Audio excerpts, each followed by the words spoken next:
éternel Dieu de grâce, nous sommes encore infiniment reconnaissants ce matin, Père, pour le souffle de vie que tu nous as renouvelé, pour tes entrailles de miséricorde, Seigneur Père, que tu as manifesté à notre égard. Seigneur Dieu, car nous savons qu'il nous arrive encore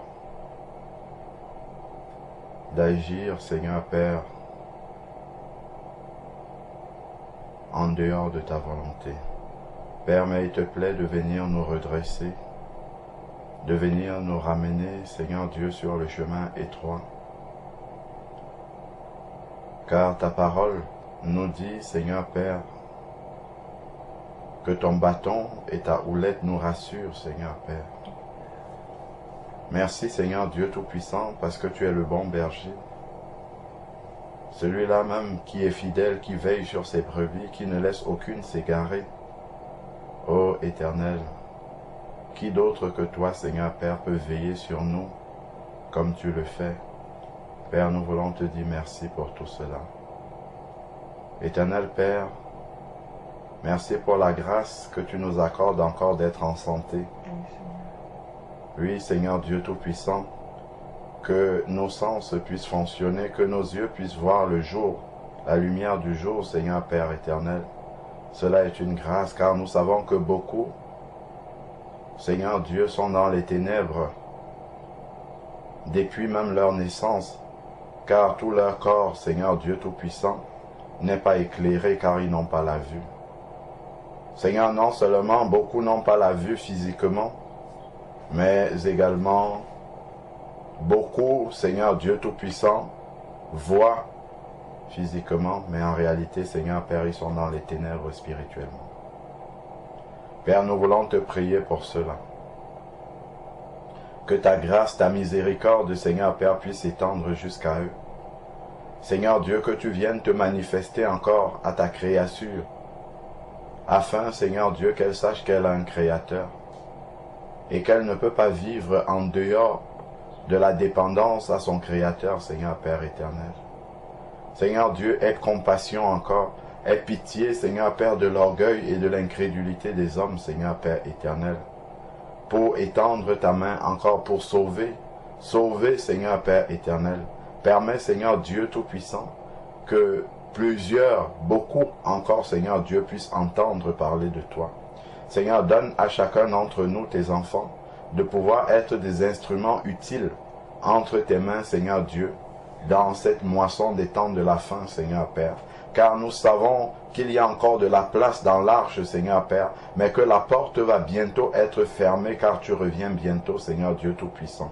Nous voulons te prier pour nos familles dans la chair, Seigneur Père, dont beaucoup encore ne t'ont pas encore rencontré. Seigneur Dieu Tout-Puissant, nous te prions de parler dans les cœurs. Seigneur Dieu, viens encore, Seigneur Père, pour attirer à toi les membres de nos familles. Seigneur Dieu, tu vois comment beaucoup sont encore dans la religion. Beaucoup, Seigneur Dieu, vivent encore loin de toi. Beaucoup vivent encore selon le train de ce monde. Père, aie compassion, de parle dans leur cœur, afin qu'ils entendent l'appel qui vient de la croix, Seigneur Père éternel. Seigneur Dieu, nous t'en supplions, ne les laisse pas aller à la perdition comme ça. Seigneur Père, tu sais mieux que quiconque comment parler dans leur cœur, comment, Seigneur Dieu Tout-Puissant, secouer leur vie, Seigneur Père, afin qu'ils se souviennent qu'ils ont un Créateur, afin qu'ils retournent, Seigneur Père éternel, à celui qui les a créés. Père, nous t'en supplions. Seigneur Dieu Tout-Puissant, souviens-toi des nôtres, Seigneur. Souviens-toi des nôtres pour les attirer à toi. Seigneur Dieu, nous savons qu'après, Seigneur Père, le passage dans ce monde, il y a un jugement qui arrive. Mais tu nous dis que l'épouse ne passe pas en jugement parce qu'elle est passée de la mort à la vie et elle ne vient point en jugement devant toi. Père, nous te prions pour nos familles, que nos familles ne passent pas par ce jugement. Seigneur Père, pour cela nous savons qu'il faut qu'elles se convertissent à toi. Père, nous t'en supplions, parle Seigneur. Parle dans leur cœur, parle dans leur vie, Seigneur Père éternel. Toi seul qui sondes les cœurs, qui sondes les reins, tu sais quel langage, Seigneur Père, leur cœur est capable de comprendre. Père, nous t'en supplions, parle Seigneur Dieu Tout-Puissant, parle afin qu'ils puissent que nos familles puissent sortir, Seigneur Père, des convoitises de ce monde, puissent sortir de la vanité, Seigneur Dieu, de la course après les vanités de ce monde. Père, nous t'en supplions, agis encore puissamment. Seigneur Dieu Tout-Puissant, Père, nous venons te prier encore pour ton Église, Seigneur Père. Tu vois comment ton Église, Seigneur Dieu Tout-Puissant, est malade. Seigneur Père éternel, il y a tant de choses qui ne sont pas conformes à ta volonté. Seigneur Dieu, toi seul es capable de venir encore et de te révéler dans la profondeur. Toi seul es capable, Seigneur Père, de venir incliner les cœurs de tous ceux qui invoquent ton nom, Seigneur Dieu, afin qu'ils puissent chercher non pas leurs intérêts, mais de chercher les intérêts du royaume, de chercher les intérêts, Seigneur Père, de Jésus-Christ. Ô Père éternel, il y a tant d'organisations humaine, Seigneur Père éternel, au lieu, Seigneur Père, d'être tourné vers les intérêts des âmes, Seigneur Père, mais qui se servent des âmes pour tant d'autres buts, Seigneur Père éternel. Nous t'en supplions, parle dans le cœur de tous ceux qui portent le titre de pasteur, parle dans le cœur de tous ceux qui s'appellent prêtres, Seigneur Père, afin qu'ils abandonnent l'idolâtrie pour revenir, Seigneur Père éternel, à toi, afin que toi-même tu te révèles à eux, pour qu'ils passent des ténèbres à la lumière et qu'ils arrêtent d'égarer, Seigneur Père, toutes les âmes qui te cherchent en vérité. Seigneur Dieu,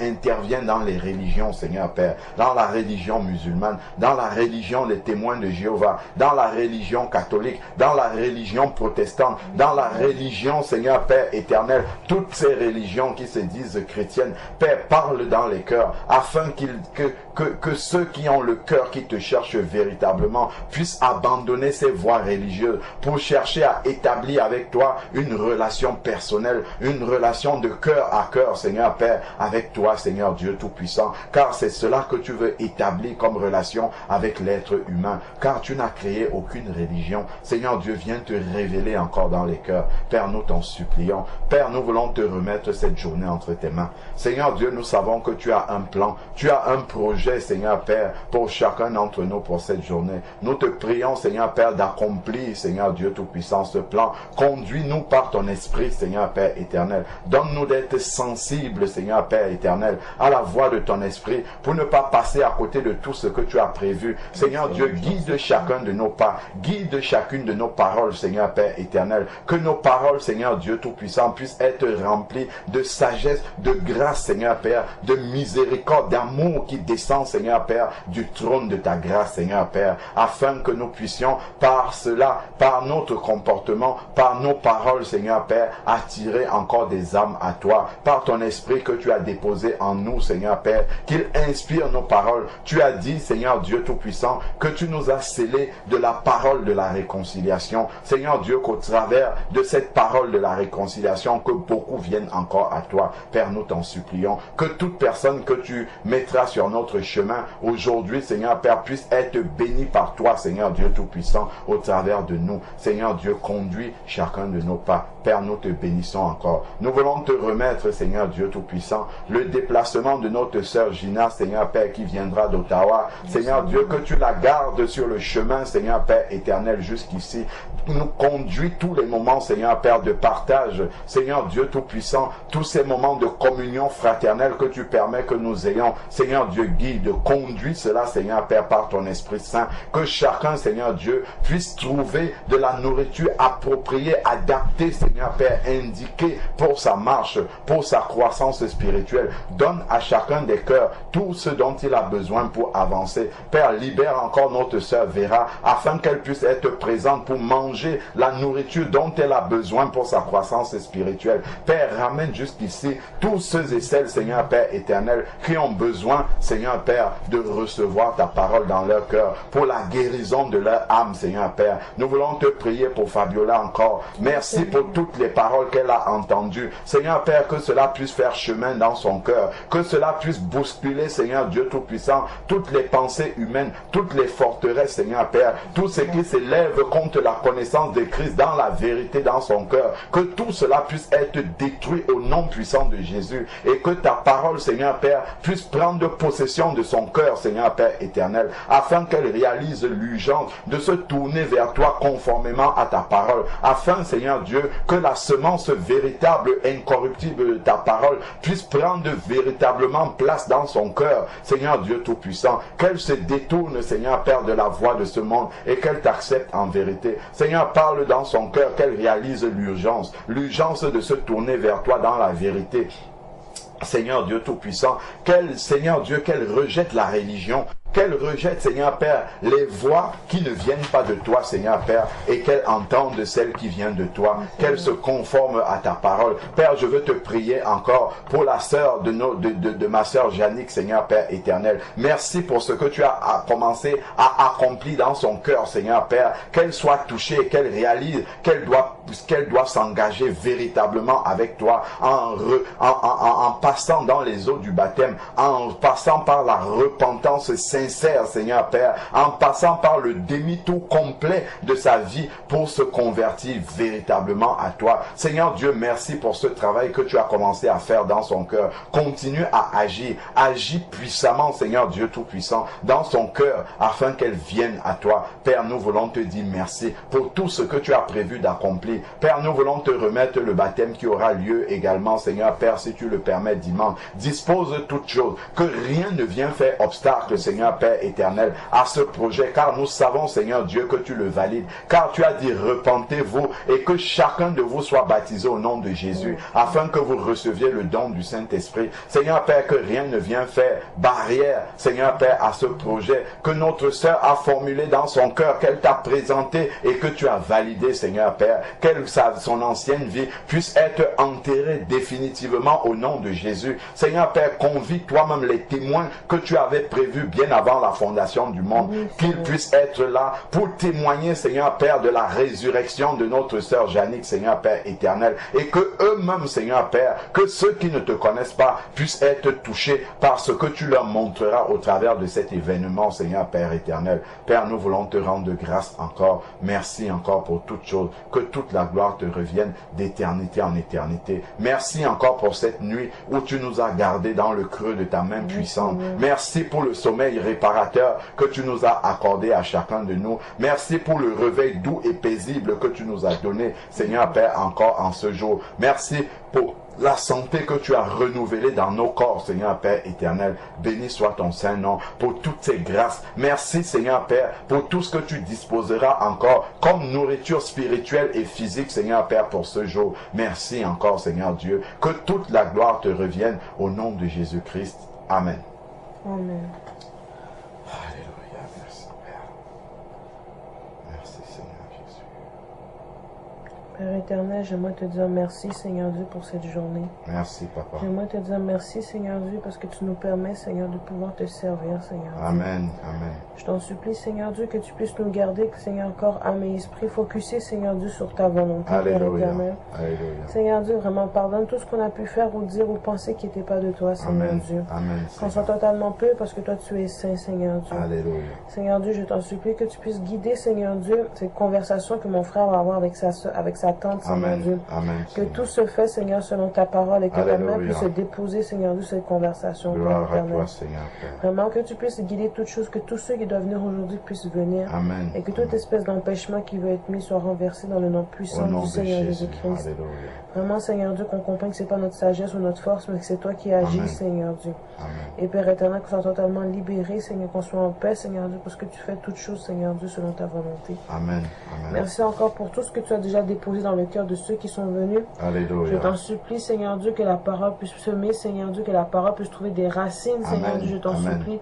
Tu vois, Seigneur, toutes les roches, tout ce qui pourrait amener, Seigneur Dieu, un empêchement de la croissance de la parole de Dieu dans le cœur de tous ceux qui l'ont reçu. Alléluia, Père éternel, je t'en supplie que tu puisses, Seigneur, enlever ces pierres, Père Amen. éternel. Amen. Seigneur Dieu, que tu puisses déjà étendre ta main sur tous ceux qui doivent venir, Seigneur Dieu, à mon baptême. Amen.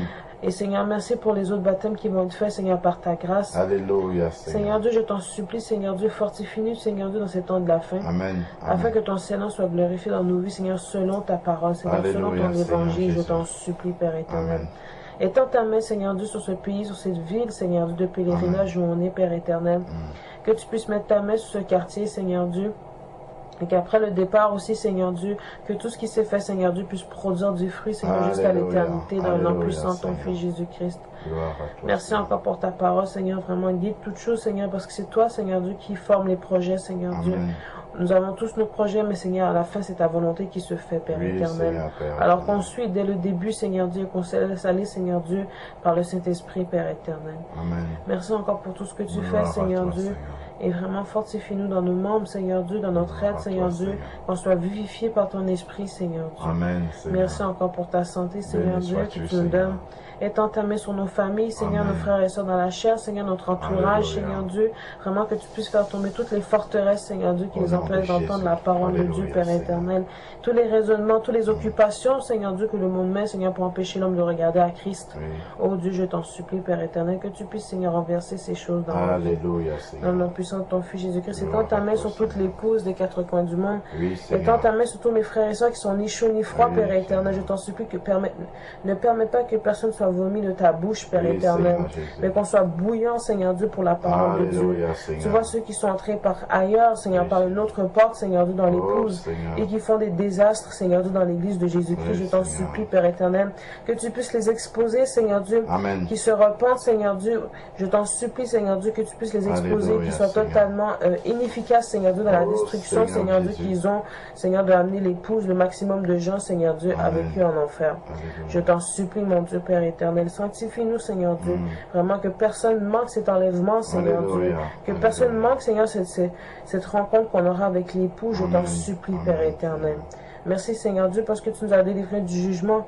Mais, Seigneur, ta parole dit qu'il faut garder la parole telle qu'elle est jusqu'à la Amen. fin, Seigneur Amen. Dieu. Amen. Alors qu'on la garde telle qu'elle est jusqu'à la Alléluia. fin, Seigneur Dieu. Et tu vois les moments où on va vaciller, tu vois les moments qu'on va être faible. Je t'en supplie, ne permets pas, Seigneur Oh, Dieu, qu'on soit Seigneur. vaincu par ça, Père éternel. Alléluia. Mais reprends-nous par ta grâce, je Amen. t'en supplie, mon Dieu. Alléluia. Dans le nom puissant de ton Fils Jésus-Christ qui revient Gloire bientôt, à que j'ai toi, prié Seigneur, seul, Père. Père éternel. Amen. Amen. Gloire à toi, Seigneur. Il y a un texte que j'ai commencé à méditer. C'est dans l'épître aux Thessaloniciens, 1 Thessaloniciens chapitre 2. Un quoi? 1 Thessaloniciens chapitre 2.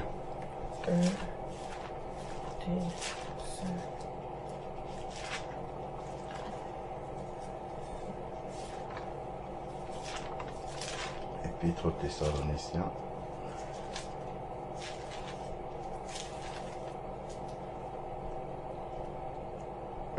Non, c'est le chapitre 3, autant pour moi. 1 Thessaloniciens chapitre 3.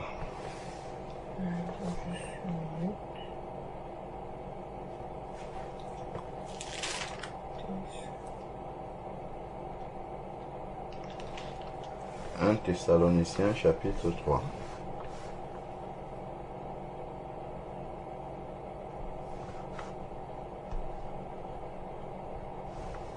Excuse-moi, c'est pas comme ça qu'on écrit Thessaloniciens. Donc ici, il dit, en 1 Thessaloniciens chapitre 3, « Aussi, n'y étant plus, donc c'est la continuité du chapitre d'avant, nous avons trouvé bon de rester à Athènes. Et nous avons envoyé Timothée, notre frère, ouvrier avec Dieu pour l'évangile. » Donc, on comprend en fait déjà, au travers de la manière dont c'est formulé, que lorsque nous faisons le travail du Seigneur, comme par exemple répandre l'évangile, apporter la bonne nouvelle aux âmes perdues, nous ne sommes pas seuls à faire ce travail-là. Nous sommes avec Dieu. Dieu fait ce travail-là avec nous. C'est ce qu'on peut retrouver encore dans Matthieu chapitre 28, au verset 19 et 20, là où le Seigneur Jésus va dire à ses disciples, « Tout pouvoir m'a été donné dans le ciel et sur la terre. Allez, faites de toutes les nations des disciples. » Il commence d'abord par leur dire, « Tout pouvoir m'a été donné dans le ciel et sur la terre. » Ça veut dire que quel que soit le lieu où la plante de nos pieds foule, le Seigneur a autorité sur ce territoire-là. Il a tout pouvoir sur ce territoire-là. Et donc, ensuite, il va dire, faites de toutes les nations des disciples, parce que nous venons en son nom et qu'il a l'autorité sur ces nations-là, sur ces terres-là, nous pouvons venir en son nom et faire le travail qu'il nous envoie faire. Et ensuite, il va dire, faites de toutes les nations des disciples, les baptisant au nom du Père, du Fils et du Saint-Esprit, et enseignez-leur à observer tout ce que je vous ai prescrit. Et voici, je suis avec vous tous les jours jusqu'à la fin du monde. Donc, il vient avec nous dans ce travail de la moisson-là. Il vient avec nous lorsque nous voulons témoigner de Jésus-Christ. C'est la même chose que l'on retrouve là dans 1 Thessaloniciens chapitre 3 où il dit « Ouvriez avec Dieu pour l'évangile ». Donc, c'est avec le Seigneur que nous faisons ce travail-là. Parce que parfois, nous regardons à nous-mêmes, « Ah, moi, je ne sais pas parler. Ah, moi, je ne sais pas témoigner. Ah, je ne sais même pas ce que je peux dire. » Ainsi de suite. On oublie en fait que le Seigneur est avec nous dans ce travail-là. Il est comme un collègue de travail qui est toujours avec nous pour faire son pour diffuser l'évangile. Donc, c'est quelque chose qui doit nous encourager de savoir que le Seigneur est toujours avec nous dans ce travail. Il est toujours là pour nous donner la parole, la bonne parole qu'il faut pour la personne qui est en face. Ce n'est pas parce que souvent quand nous parlons à une âme, nous pensons que c'est pas l'excellence des paroles que nous allons lui dire que l'âme va être touchée. Ce n'est pas les paroles que nous allons dire. Déjà, c'est Dieu qui inspire ces paroles. Et ensuite, c'est l'Esprit de Dieu qui va utiliser les paroles qu'on a dit pour toucher le cœur de la personne. Ce qu'il faut simplement, c'est d'être dans une bonne disposition d'esprit et de prier dans son cœur pour que Dieu mette la bonne parole dans notre bouche. C'est terminé. Une fois qu'on a dit, Dieu utilise cette parole-là pour convaincre la personne. Si le cœur de la personne n'est pas touché, ça ne sera jamais parce que nous ne lui avons pas dit les paroles qui conviennent. Parce que, en fait, c'est Dieu qui fait ce travail-là. Ça veut dire que simplement le cœur de la personne est fermé. C'est ça. C'est pas parce qu'on a mal parlé. Si on a prié, on a dit, Seigneur, dispose maintenant ce que je vais dire. Nous devons croire dans notre cœur que c'est ça que Dieu va faire. Parce qu'il est co-ouvrier avec nous pour répandre l'évangile. Donc, et ça doit être un sujet d'encouragement pour partager la parole de Dieu. Donc, ne pas, regarder à nous-mêmes et penser que c'est nous qui faisons quelque chose pour qu'une âme soit convertie. C'est pas nous. C'est Dieu lui-même qui fait. Quand je parle de répandre la parole de Dieu, bien sûr, un frère a un champ sur lequel le Seigneur l'attend pour répandre l'évangile. Une sœur a aussi une manière, comme on peut voir la Samaritaine, dont elle peut amener une âme au Seigneur, en sachant que les champs peuvent différer. Alors, donc, ici, nous disons, ouvriez avec Dieu pour l'évangile de Christ, afin de vous affermir et de vous exhorter dans l'intérêt de votre foi. Donc, c'est un peu le travail que le Seigneur me donne de faire ici au milieu de vous, à Montréal. C'est de pouvoir vous affermir et de vous exhorter dans l'intérêt de votre foi. Parce que la foi est vraiment, l'équipement essentiel pour la marche du disciple. Tant que le disciple demeure dans la foi, il peut continuer à cheminer à marcher sur le chemin étroit, mais dès qu'il perd la foi, c'est terminé. C'est que dès que le doute arrive, dès que les raisonnements arrivent, on n'est plus sur le terrain de la foi. Voilà comment va s'installer justement la dégradation de la marche du disciple sur le chemin étroit. Donc, cette foi-là a besoin d'être entretenue, elle a besoin d'être affermie. La Bible dit dans Romains chapitre 10, verset 17 que la foi vient de ce qu'on entend, et ce qu'on entend vient de la parole de Dieu. Donc, la parole de Dieu, nous devons être constamment nourris de la parole de Dieu pour que la foi puisse grandir.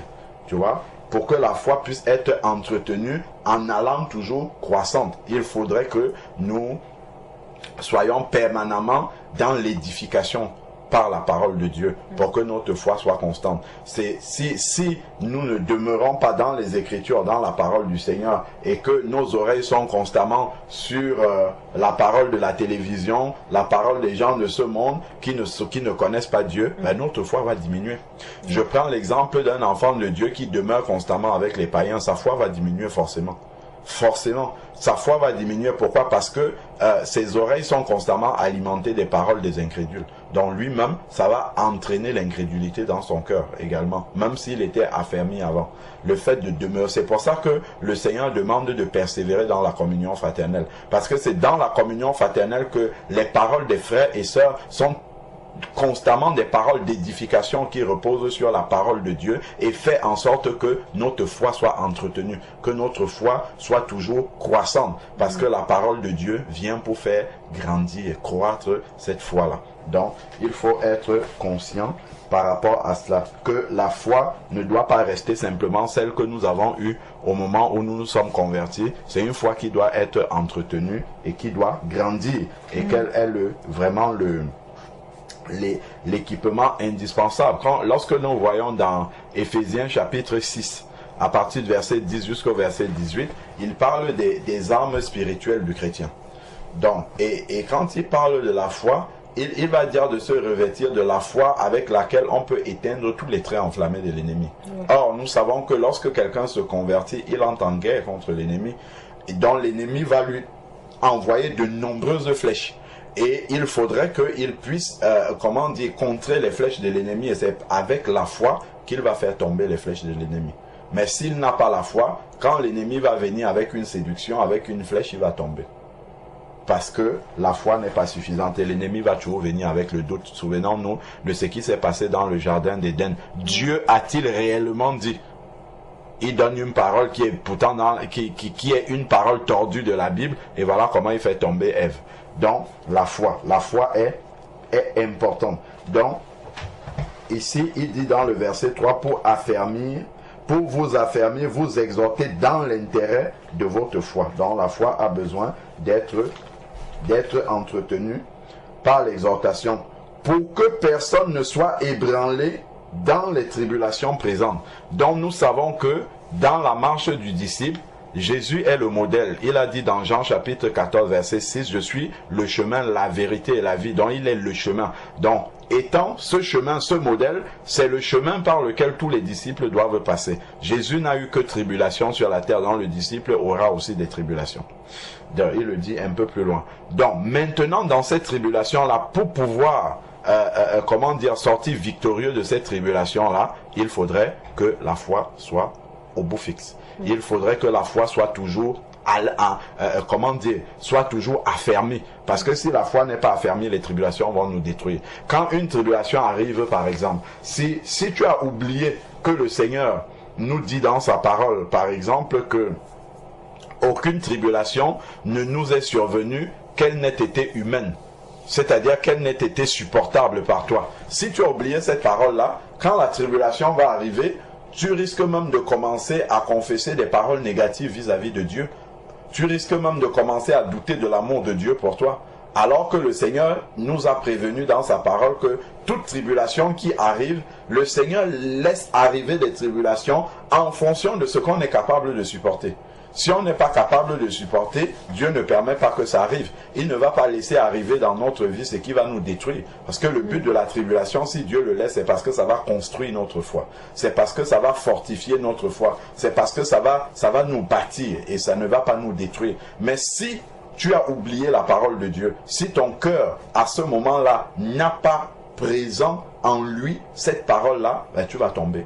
Quand l'épreuve va arriver, tu vas te décourager. Ben, c'est souvent ça qui arrive à beaucoup d'enfants de Dieu. Quand on dit, oh, vraiment mon frère, ma soeur, je suis découragé, découragé en fait, c'est parce qu'on a quitté Jésus des yeux. C'est parce qu'on a oublié la parole du Seigneur. Si celui qui médite constamment la parole de Dieu et la garde dans son cœur, que lorsque le découragement arrive, c'est sur la parole de Dieu qu'il va se retourner, qu'il va tourner ses regards, et ça va l'encourager à aller de l'avant. Quand nous voyons par exemple l'apôtre Paul, il est passé par énormément de tribulations, mais c'est la parole de Dieu qui l'encourageait toujours à continuer. C'est parce qu'il avait les encouragements de la parole du Seigneur qu'il continuait à persévérer. Même quand on vient lui dire par prophétie, le prophète Agabus vient lui dire, ben, celui qui a cette ceinture-ci, il va aller à Jérusalem, il va être lié par les Juifs pour le tuer. Ben, les personnes, les disciples qui étaient là lui disent non, n'y va pas. Il dit mais non, je vais y aller. je vais aller à Jérusalem là-bas. Je suis prêt à donner ma vie. Pourquoi? Parce que sa pensée était centré sur le Seigneur et les objectifs du Seigneur. Le Seigneur voulait qu'il soit à Jérusalem. Donc il ne va pas rester là, comment dire, dans une attitude sentimentale, même si les autres, c'était vraiment par amour fraternel qu'ils lui disaient n'y va pas, mais lui va regarder dans les intérêts du Seigneur. Il va dire, ah, mais le Seigneur veut que j'aille là-bas pour témoigner. Donc je dirais, peu importe ce qui va m'arriver, le Seigneur sera avec moi là-bas. Et c'est ça qui lui permet de demeurer dans la volonté de Dieu. Donc nous aussi, pareillement, ça doit être cela. Donc là, on comprend vraiment que nous devons persévérer, avoir la foi pour, comment dire, pour tenir ferme devant les épreuves, mais pour avoir cette foi-là doit être entretenue par la parole de Dieu. Et ce n'est pas lorsque l'épreuve arrive que nous allons aller chercher la parole de Dieu. C'est un peu comme, il y a une expression qui dit on ne nourrit pas la poule le jour du marché. Donc ce n'est pas lorsque l'épreuve arrive que tu vas commencer à chercher dans la Bible. Ah, comment, non. Il faut que quand l'épreuve arrive, qu'elle trouve la foi déjà ferme pour supporter. Et que la parole de Dieu soit là simplement pour entretenir, garder cette foi qui était déjà là. Tu vois? Donc c'est pas au moment de l'épreuve que c'est un peu comme, je vois souvent certaines personnes, quand il est dans l'épreuve, ah frère, ça ne va pas, envoie-moi un verset pour que ça m'aide, ainsi de suite. Bah oui, on va t'envoyer un verset, mais la parole de Dieu, c'est pas la magie, c'est pas la sorcellerie. On va t'envoyer un verset, c'est pas le verset qui va, voilà, c'est qu'il faudrait déjà que dans ton cœur, qu'il y ait cette foi-là, et le verset va simplement venir te rappeler ce qui est déjà dans ton cœur. Donc il faut constamment persévérer dans la parole de Dieu pour que notre foi soit toujours ferme, qu'elle soit toujours alerte, pour que les épreuves ne nous ébranlent pas. Quand les épreuves arrivent, on dit Seigneur, je te remercie parce que tu es avec moi dans cette épreuve, et que cette épreuve qui arrive a un but dans ma marche avec toi, et ce but-là, c'est pour me faire grandir. C'est pour ça que Jacques va dire dans Jacques chapitre 1, il va dire, regardez comme un sujet de joie complète toutes les diverses épreuves qui vous arrivent. Parce que ces épreuves-là ont un but, c'est de travailler votre patience. Et la patience va faire grandir autre chose, ainsi de suite. Donc l'épreuve vient pour faire grandir le fruit de l'esprit dans notre vie. Lorsqu'on voit Jésus dans Matthieu chapitre 4, lorsqu'il est entré dans le désert après son baptême, la Bible nous dit qu'il était rempli du Saint-Esprit. Il est entré, le diable est venu le tenter, donc il a traversé des épreuves pendant 40 jours, 40 nuits sans manger, et le diable venait pour le tenter, ainsi de suite. Mais lorsqu'il est sorti de cette grande épreuve-là, la Bible dit qu'il est sorti revêtu de la puissance du Saint-Esprit. Donc il a été encore davantage rempli, revêtu, c'est-à-dire il est ressorti beaucoup plus rempli qu'en entrant. Donc le but des épreuves, c'est pour faire grandir le fruit de l'esprit dans notre vie. C'est important de le savoir. Donc, le but des tribulations, lorsqu'on a compris les tribulations, comme ça on arrête d'être un pleurnichard devant les épreuves. Quand les épreuves arrivent, on ne commence pas à pleurer en cherchant où est la porte de sortie. Non, on demande au Seigneur de nous aider à comprendre ce qu'il veut travailler dans notre vie au travers de ces épreuves-là. Donc, il dit ici, pour que personne ne soit ébranlé, dont la foi a besoin d'être exhorté pour ne pas être ébranlé devant les tribulations présentes. Car, vous le savez vous-même, c'est à cela que nous sommes destinés. Donc les tribulations, c'est un but par lequel l'enfant de Dieu doit passer. C'est à cela que nous sommes destinés. Pourquoi? Parce que le Seigneur Jésus-Christ est passé par là, tout simplement. Nous sommes destinés à ça parce que le Seigneur est passé par là. Matthieu chapitre 10 nous dit que le disciple n'est pas plus grand que son maître. Dans ce qu'ils ont fait au maître, ils feront la même chose aux disciples. Donc le maître est passé par les tribulations, les disciples passeront aussi par là. Donc c'est à cela que nous sommes destinés. Lorsque nous étions auprès de vous, nous vous disions d'avance que nous aurions des tribulations.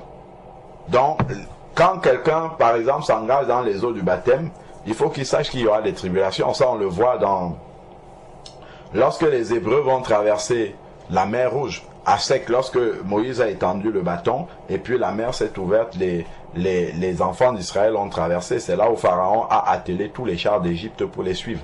Donc, il y a le malin qui va venir aux trousses pour essayer de nous ramener comme le Pharaon voulait ramener le peuple en Égypte.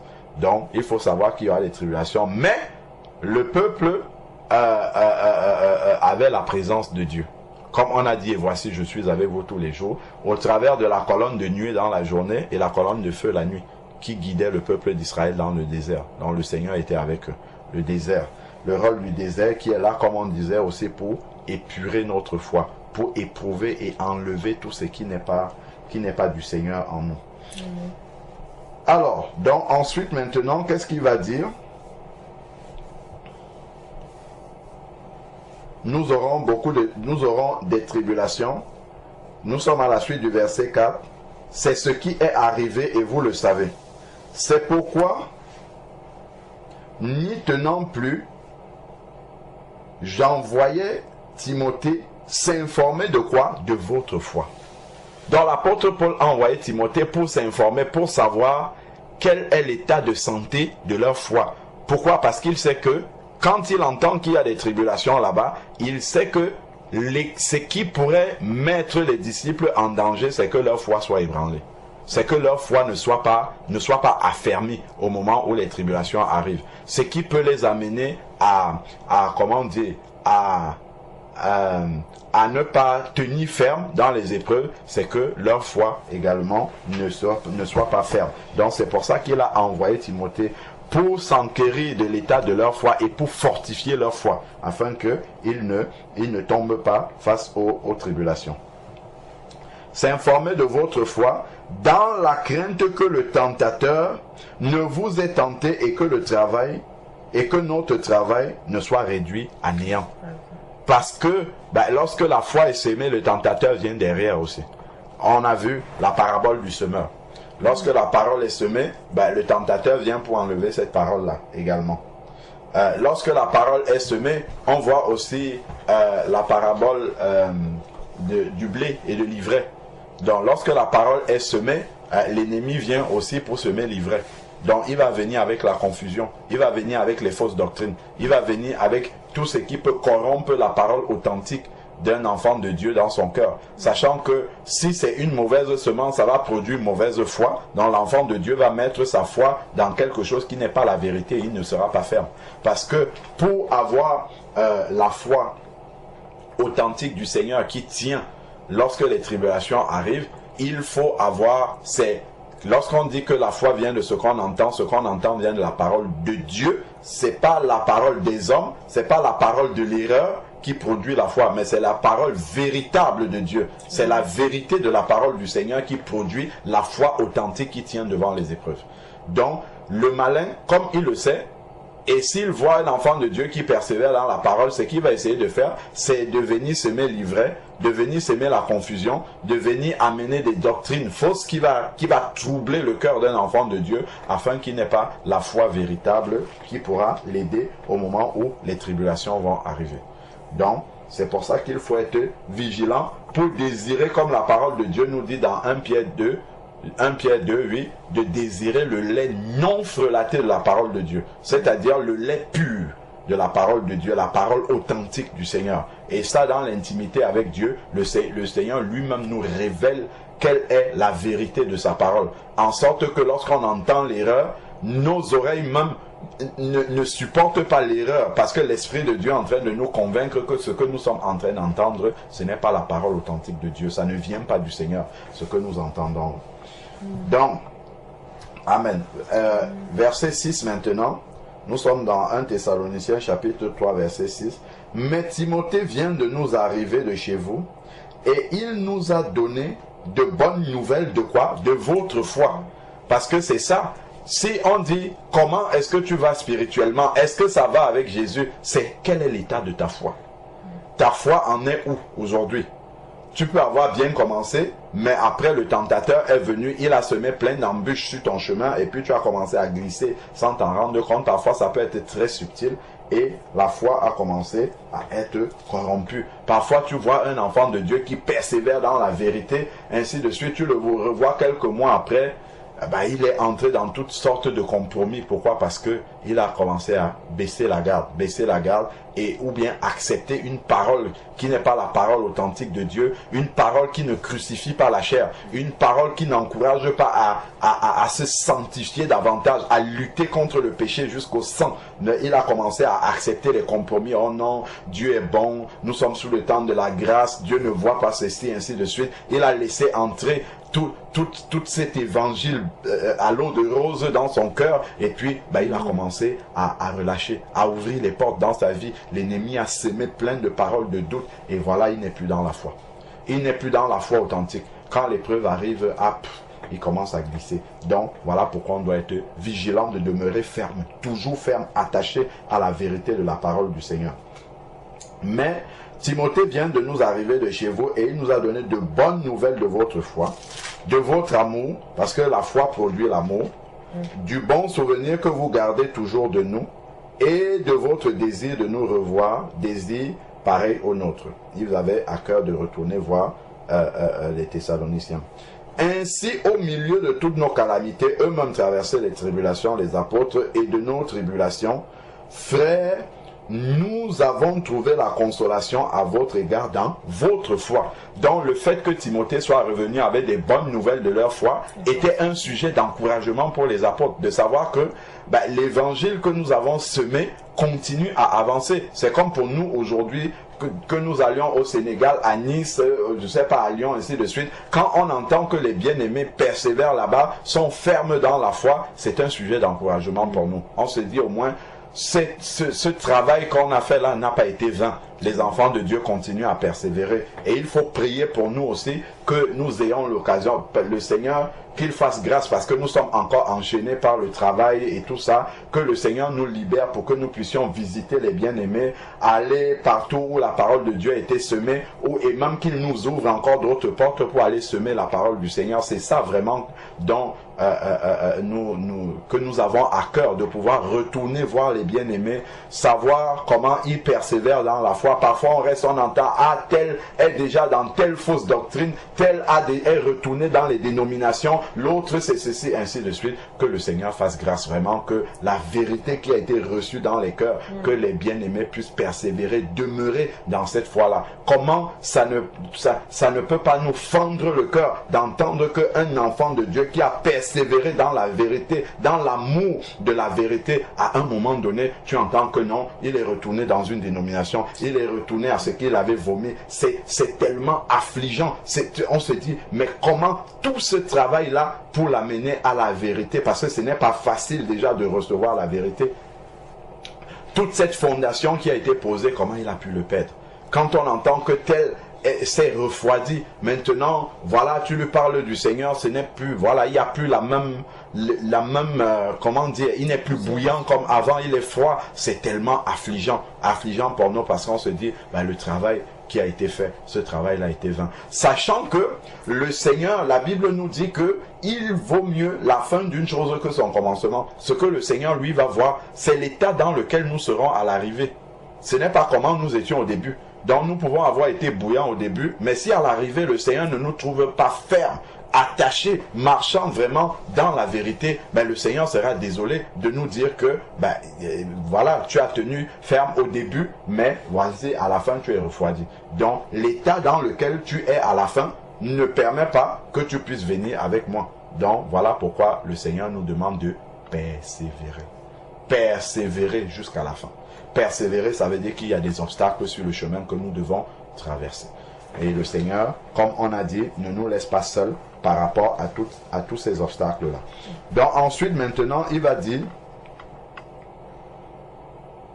verset 8 maintenant. Maintenant, nous vivons puisque nous demeurons, puisque vous demeurez fermes. Donc ça a été une bouffée d'oxygène pour les apôtres de savoir que les Thessaloniciens continuent à demeurer fermes dans la foi. Ça a été un sujet d'encouragement. Et on continue à prier comme ça pour les bien-aimés, pour qu'ils puissent demeurer fermes. Quelles actions de grâce nous pouvons rendre à Dieu à votre sujet pour toute la joie dont nous nous réjouissons à cause de vous devant Dieu. Pourquoi? Parce que leur foi était ferme. leur foi tenait ferme. Ils tenaient malgré les tribulations par lesquelles ils passaient. Et ça, c'était un sujet d'encouragement, un sujet d'action de grâce et un sujet de joie pour les apôtres devant Dieu. Nuit et jour, nous adressons de très instantes supplications afin de voir votre visage et de supplier à ce qui manque à quoi? À votre foi. Donc les apôtres avaient à cœur dans la prière que le Seigneur permette qu'ils retournent voir les Thessaloniciens pour compléter ce qui manque à leur foi, pour affermir davantage leur foi en leur apportant la parole du Seigneur, pour qu'ils puissent grandir davantage, pour qu'ils puissent s'affermir davantage dans la foi et pouvoir continuer à tenir ferme, dans dans la foi face aux épreuves qui leur arrivent. Donc ça, c'est important de savoir qu'il faut continuer à persévérer. Ils persévéraient dans l'enseignement des apôtres.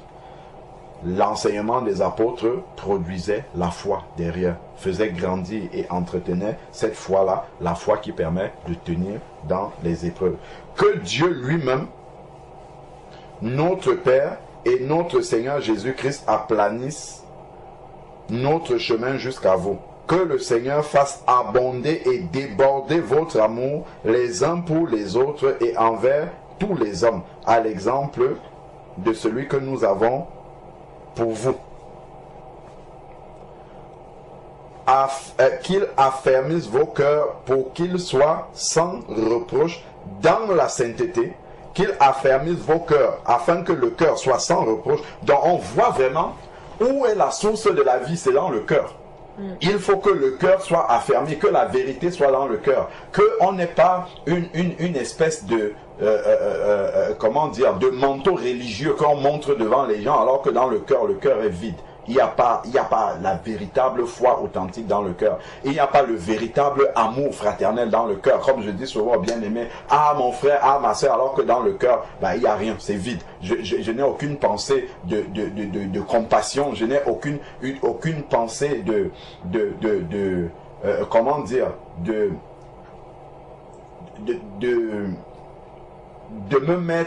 rechercher à être une bénédiction pour mon frère. Je n'ai pas ça. Je n'ai pas de compassion spécialement pour mon frère.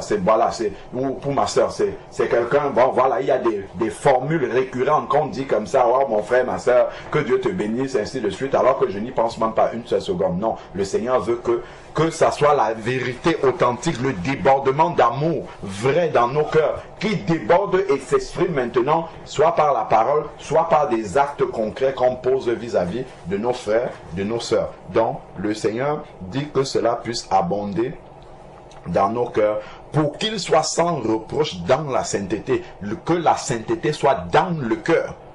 La sainteté doit venir du cœur, pas simplement en apparence, mais le cœur doit être saint devant Dieu. Le cœur doit être pur devant le Seigneur. Devant Dieu, notre Père, à l'avènement du Seigneur Jésus. Donc on voit en fait que le cœur doit demeurer dans un état de pureté, dans un état de sainteté, jusqu'à ce que le Seigneur vienne. Donc en fait, la fin d'une chose vaut mieux que son commencement. Il faut que le Seigneur trouve mon cœur dans la sainteté à son arrivée. D'où je dois demeurer et veiller sur l'état de mon cœur jusqu'à la fin. C'est pour ça que le Seigneur Jésus va dire, celui qui persévérera jusqu'à la fin sera sauvé. Donc il ne faut pas s'arrêter en chemin. Il ne faut pas, la foi n'est pas une course de vitesse où on court rapidement en pensant arriver vite. Non, c'est une course de résistance. Il faut tenir ferme dans la durée. Il faut continuer à persévérer. Il faut être encore plus bouillant à la fin qu'au début. Il faut être encore plus bouillant à la fin qu'au début. Aujourd'hui, je rends grâce au Seigneur de m'affermir, de me donner, de demeurer toujours ferme. Ça fait 10 ans que je suis dans la foi aujourd'hui, mais que le Seigneur me donne d'être encore plus bouillant que je ne l'étais dès le début. Que ça aille toujours croissant. Pas que quand on va dire, ah, j'ai 10 ans de conversion, je commence à regarder avec beaucoup de regrets comment j'étais bouillant au début et aujourd'hui je suis complètement froid. Non, pas du tout. Il faut que vraiment d'être de plus en plus bouillant, que le Seigneur nous trouve au sommet de la température d'ébullition lorsqu'il va rentrer. C'est ça que le Seigneur nous invite à être comme ça. Et pour ça, ça s'entretient. Ça s'entretient dans la communion avec Dieu. Ça s'entretient dans ce que le Seigneur a dit. Persévérer dans l'enseignement des apôtres. Écouter les enseignements. Méditer la parole du Seigneur. Marcher. Obéir au Seigneur. Parce que si on fait tout ça sans obéir, en fait, on va tomber tout de suite, très vite. C'est l'obéissance qui nous permet de demeurer ferme. Parce que le Seigneur dit dans Jean 14, verset 21, que celui qui garde ses commandements, il vient, il se révèle davantage à lui. Donc, plus nous désirons mettre en pratique la parole de Dieu, ben plus le Seigneur nous la révèle. Mais si le Seigneur voit quelqu'un qui emmagasine simplement la parole de Dieu, qui ne la pratique pas, mais le Seigneur va dire, mais c'est inutile. C'est inutile de te donner cette parole-là. Parce que le Seigneur, lui, il vient nous remplir de sa parole afin que nous puissions vivre cette parole-là. Parce qu'il dit que mes paroles sont esprit et vie. Que nous puissions vivre cette parole, et c'est-à-dire l'appliquer, la mettre en pratique. Donc lorsque nous vivons cette parole-là, les gens autour de nous voient comment la parole de Dieu est en action, comment quelqu'un vit selon la parole de Dieu. Ce que Dieu est capable de faire dans une vie, c'est une Bible ouverte que les gens peuvent voir, peuvent lire au travers de la vie, de la manière dont quelqu'un vit et se tourner vers Jésus-Christ. Donc voilà pourquoi celui qui a à cœur d'appliquer la parole de Dieu, le Seigneur va toujours être là pour le remplir davantage, pour le remplir, pour se révéler à lui davantage. Le Seigneur ne se révèle pas à quelqu'un pour le bon plaisir de se révéler. Il se révèle à la personne parce que la personne met en pratique la parole de Dieu, et il sait que quelqu'un qui met la parole de Dieu en pratique va porter beaucoup de fruits pour le royaume de Dieu. Donc c'est dans cet intérêt-là que le Seigneur va remplir quelqu'un et l'aider à entretenir cette foi-là. Les années vont passer, comment dire, le temps va passer, mais la personne va demeurer toujours aussi bouillante qu'au début. Quelles que soient les calamités, les épreuves, la personne sera bouillante parce que vraiment la personne est demeurée ferme. Déjà, la personne a eu une bonne base depuis le début. Ça, c'est très important. Déjà, la fondation qu'on a depuis le début. Il faut avoir une très bonne fondation, d'avoir une conversion radicale devant le Seigneur, d'avoir accepté Jésus de tout son cœur, de toute son âme, de toute sa pensée. Si on a déjà une mauvaise conversion, c'est-à-dire une conversion qui n'est pas sincère, on veut avoir un pied dans le monde, un pied dedans, on ne va pas aller bien loin. La fusée de notre vie spirituelle, elle ne va pas décoller, elle va s'arrêter là, elle va monter un peu et puis elle va s'arrêter. On aura une vie religieuse, une vie un peu comme ça en dents de scie, on sera partagé entre les projets du monde et puis le Seigneur, parce qu'on veut avoir une bonne conscience devant le Seigneur, on va faire les choses de manière machinale, de manière religieuse, alors que le cœur n'y est plus, parce que le cœur dès le début est partagé. Mais si le cœur est affermi, est converti vraiment au Seigneur, ça c'est déjà une bonne base. Et maintenant, il faut l'entretenir en demeurant dans la parole, en priant pour que le Seigneur nous connecte avec les frères et sœurs qui recherchent la même chose que nous, qui sont capables de nous fortifier, de nous encourager, de nous exhorter pour continuer à persévérer sur ce chemin étroit. Voilà comment on va demeurer bouillant tout au long de notre vie spirituelle jusqu'au bout. Donc c'est important de le comprendre. Donc avoir un cœur qui demeure dans la sainteté devant Dieu jusqu'à l'avènement du Seigneur Jésus-Christ avec ses saints. Donc on comprend que la persévérance doit être là jusqu'au bout. Jusqu'au bout. C'est très important de savoir que c'est la fin d'une chose qui est la plus importante. La fin de la marche, la fin de la course devant le Seigneur. C'est très important. Même lorsque on voit des athlètes faire la course de vitesse, les derniers 100 mètres, on voit vraiment comment c'est là où ça se décide, c'est là où il faut avoir de l'énergie. Il ne faut pas avoir dépensé toute notre énergie au début et à la fin de la marche, il n'y a plus rien. On est là complètement essoré de la vie spirituelle parce qu'on n'a pas persévéré, parce qu'on n'a pas fait de l'huile dans nos lampes. Donc il faut faire de l'huile pour en avoir suffisamment lorsque les temps difficiles seront là, lorsque le temps des épreuves sera là. Il faut avoir suffisamment de réserve. Ce n'est pas à ce moment-là qu'il faudra faire l'huile. Donc vraiment que le Seigneur puisse t'encourager, ma soeur, encourager ceux qui sont avec toi, de demeurer ferme comme ça et d'utiliser tout ce que Dieu a mis à notre disposition pour demeurer ferme. La communion fraternelle, les enseignements, la méditation personnelle, la parole de Dieu, la prière, être constamment dans une attitude de prière, l'obéissance qui est la clé de tout. Donc c'est comme ça que on demeure ferme dans la parole du Seigneur, et forcément en demeurant ferme, on est préparé à toute forme d'épreuve qui arrive. On sait comment faire, on ne perd pas pied, on ne perd pas les pédales parce que l'épreuve est là. Donc vraiment que le Seigneur puisse vous soutenir, vous aider à demeurer ferme. Le petit noyau que vous êtes ici à Montréal, de continuer à vous encourager les uns les autres, et c'est le Seigneur qui fera croître. S'il doit envoyer d'autres personnes, lui-même il va envoyer des personnes qu'il a choisies lui-même, des personnes qui sont dans la même disposition de cœur que vous, des personnes qui vont vous tirer vers le haut et non vers le bas, des personnes qui recherchent la même chose, des personnes qui ont tourné le dos au monde également et qui vraiment sont attachés dans leur cœur à marcher sincèrement avec le Seigneur, et qui sont prêts vraiment à renoncer à eux-mêmes pour pouvoir renoncer à ce monde-ci, pour pouvoir vraiment se préparer et être une bénédiction entre les mains du Seigneur, être des canaux entre les mains du Seigneur pour attirer les âmes à Christ, pour faire le travail que le Seigneur attend de l'Église dans ces temps de la fin.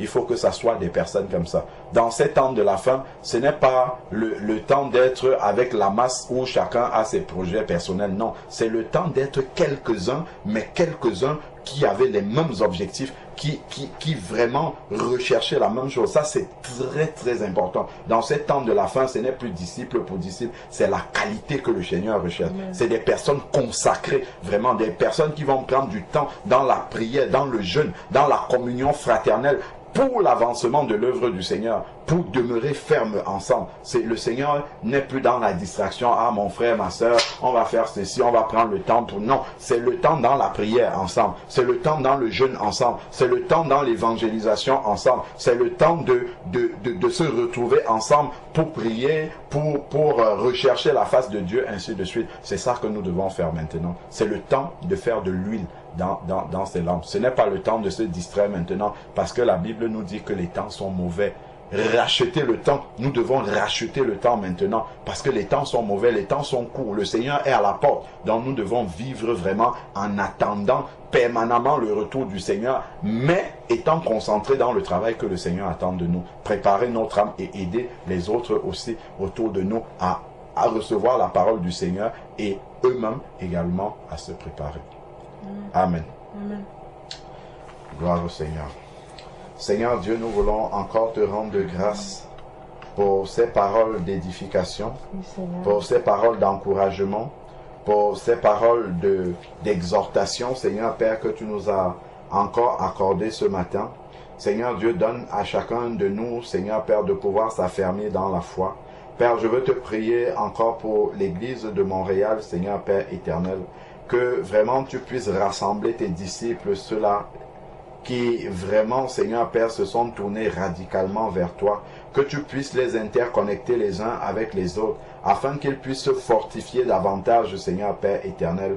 Ta parole nous dit, Seigneur Dieu, que dans le temps présent, tu t'es réservé un reste fidèle, qui n'ont point fléchi le genou devant Baal. Seigneur Père, je sais que dans cette ville, Seigneur Père, il y a ce reste-là. Je te prie afin, Seigneur Dieu, que tu puisses affermir le reste, et que tu puisses les mettre en connexion les uns avec les autres, afin que ensemble qu'ils puissent demeurer dans la communion fraternelle, qu'ils puissent persévérer dans la fraction du pain, qu'ils puissent, Seigneur Dieu Tout-Puissant, persévérer dans les prières, Seigneur Dieu, afin que ta volonté soit faite sur la terre comme elle est au ciel. Seigneur Dieu, je te prie pour ma sœur, viens fortifier sa foi encore davantage, Seigneur Père, qu'elle ait une foi affermie et inébranlable devant les tribulations, devant les épreuves. Seigneur Dieu, qu'elle puisse tenir ferme. Merci parce que tu l'as gardée jusqu'à présent et que tu continueras utiliseras, Seigneur Père éternel, à lui donner d'être un instrument de bénédiction entre tes mains, un vase d'honneur que tu utiliseras, Seigneur Père, pour attirer les âmes à toi. Merci pour tous les talents, Seigneur Père, que tu as déposés dans ma sœur. Viens encore, Seigneur Père, développe ces talents-là et donne-lui, Seigneur Père, de pouvoir mettre à profit ces talents-là pour l'avancement de ton royaume, Seigneur Père éternel. Que ces talents qu'elle a puissent être fructifiés, se multiplier encore davantage. Remplis ma sœur, Père, de tous les dons dont elle a besoin pour accomplir fidèlement l'œuvre pour laquelle, Seigneur Père, tu l'as appelée. Viens encore et aiguise son discernement spirituel. Père, que aucune parole frelatée ne puisse prendre place dans le cœur de ma sœur. Père, que l'affermissement, Seigneur Dieu, puisse être en elle et qu'elle puisse discerner toute voix qui ne vient pas de toi et la rejeter au nom de Jésus. Qu'elle puisse persévérer dans la vérité de ta parole. Père, pour être affermie véritablement dans ta parole, Seigneur Père, cette parole qui est la vérité, Seigneur Dieu Tout-Puissant, qu'elle puisse être formée, qu'elle puisse persévérer jusqu'à la fin, Seigneur Dieu, que rien ne vienne la détourner du chemin étroit, que rien, Seigneur Père, ne vient la faire sortir de ce chemin étroit, Seigneur Père, sur lequel elle a décidé de marcher. Père, qu'elle puisse être une bénédiction pour sa famille dans la chair également, Seigneur Père, et pour toutes les personnes que tu mets, Seigneur Père éternel, sur son chemin. Père, que ton nom soit encore béni et levé d'éternité en éternité, au nom de Jésus-Christ. Amen. Amen. Gloire au Seigneur.